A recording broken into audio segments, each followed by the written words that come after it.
All right, so I've got a pretty amazing watch to show you guys today from the Swiss brand Cimier Watches. The watch is the Retrograde Automatic from Cimier's MasterArt selection line, and this is a beautiful watch with a very elegant look and feel. Full disclosure, this watch was gifted to the channel by Cimier Watches, and it's probably the nicest and definitely the priciest watch I've ever received from a watch brand. Just want to be 100% transparent with you guys. Huge thanks to Cimier for doing that. It's really appreciated. So let's get this in front of the camera and take a closer look at the watch. Now, a little background on the company. They've been around since 1924. They've made some pretty impressive innovations over the years. Even in the 1970s, during the quartz crisis, they developed and manufactured their own quartz movement. One interesting thing they currently do is their watchmaking academy, where you can actually go to their facility in Switzerland and build your own Cimier watch. They also have, I believe it's a 3 hour introductory to watchmaking class, which sounds like a lot of fun. My wife and I would love to visit Switzerland someday, so maybe a visit to the academy is in order when we do. When it comes to the watch itself, this is a watch that impressed straight away. Even the presentation box is very nice. It's a wooden box with what looks like aluminum inlay with the company logo on the top. We also have aluminum, at least aluminum looking sides.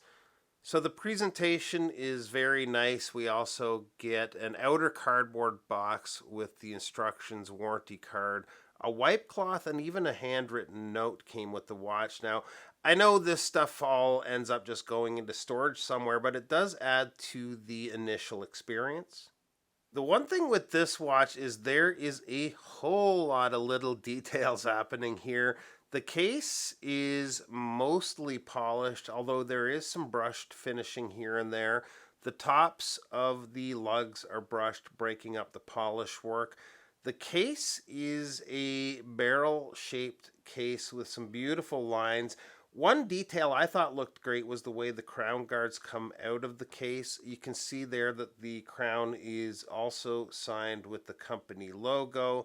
The crown is a push-pull crown. The case back itself is actually curved to help conform to the wrist, and it is secured to the case with 8 screws. Through the display case back is the Soprod 9094 working away, which is based on the ETA 2892-A2. It is a 30 joule movement with a power reserve of approximately 42 hours and beats at 28,800 vibrations per hour. It is hacking and hand winding with an ultra smooth winding action. The dial is stunning. It's a silver dial with a gorgeous sunburst effect. On the right is the retrograde date. And what that means is when the date comes to the 31st, as opposed to being on a date wheel that constantly turns, when the date rolls over to the first of each month, the hand snaps back to the top of the scale. I have it set right to the end of a month here, so we're going to advance it. And there it goes, and that is just so cool. The markers are a little on the small side to easily read, but it looks awesome. It is readable, but for my eyes, it's a bit of a task if I'm trying to get the date at a quick glance. Down at the 6 is the power reserve indicator. I'm actually just noticing the power reserve goes to 47 hours there, so maybe they've tweaked the movement to add a few hours to that power reserve. On the left side of the dial is the day.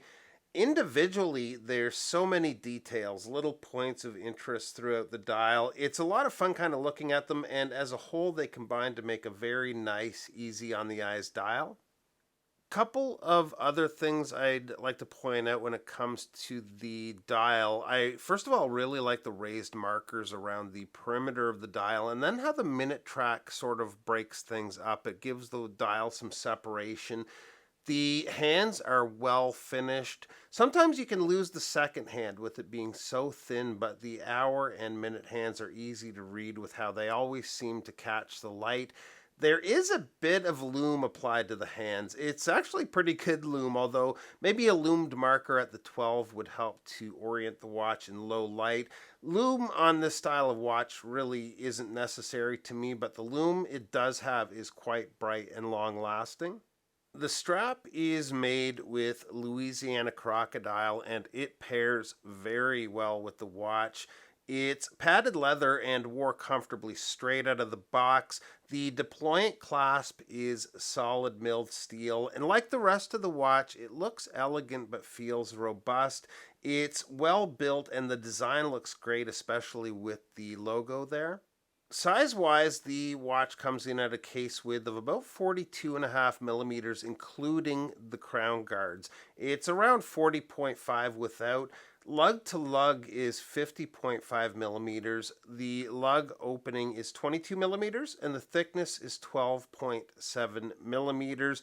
Water resist is 50 meters, and the crystal is sapphire with an anti reflective coating. On wrist, the watch just feels good to wear. It's a larger watch for a dressier piece, but you can definitely get away with wearing it in a more casual situation. I think one negative with it, which is the case with lots of watches with this much happening on the dial, is legibility. The power reserve and date isn't actually that bad to read, but the date markers are a little on the small side. Overall, I'm really happy with the watch. I think it looks really sharp. Now, cost on these are 37.50 Swiss francs, which converts to about 4K USD as of today. This is one of their higher end watches. They have pieces starting under 1,000 and up. Some cool looking watches in their lineup. Definitely check them out. I'll leave a link to where you can find their watches and also a separate link to the Watchmaking Academy in the description below. Thanks again to Cimier for sending this out. I'm very thankful for it. Thanks for stopping by, and we'll see you real soon. Bye-bye.